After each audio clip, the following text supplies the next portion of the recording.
We're just getting everybody ready for the decisions that need to be made before the end of the year. What does everybody need to send really and have back before our next call?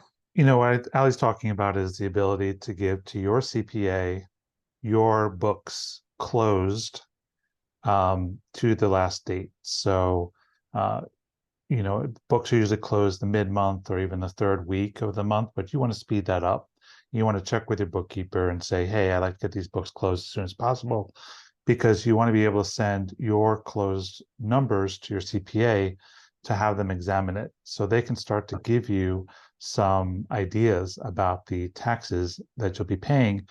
You had one CPA that would actually send a sheet, I had never seen it before, where there are 3 columns, and the 3 columns were basically 3 options of taxes. One, my impression of it was one was very conservative, basically following every single rule. One in the middle was in the middle, and then one on the other end was pretty dynamic in terms of, really taking as many deductions as possible. So without the books closed and with you connected to these numbers, it's hard for your CPA to connect these numbers.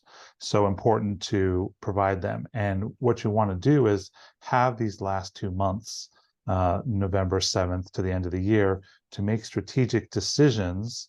If you have high net income that would pass through an S corp and a sole proprietor, to make some strategic investments, plan for bonuses.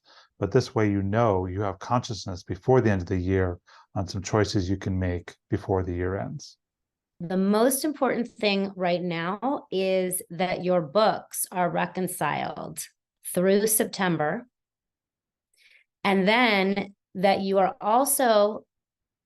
projections for October, November, and December.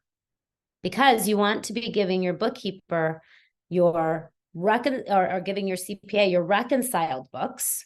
So books that have been closed for the first 9 months, and then your projections for the rest of the year. And when we say projections for the rest of the year, we need projected income as well as projected expenses, or estimated income, estimated expenses, because then your CPA can come back to you with, okay, this is what we anticipate your tax situation will be if you do nothing, if you just stay the course, and then you can be looking at the various options. So no, meeting your CPA on Thursday, you can't just give her the data through September. You need to also give the projections for the last quarter. So what do you anticipate will be the income, and what do you anticipate will be the expenses? Maybe you need to accelerate expenses. Maybe you need to push off income.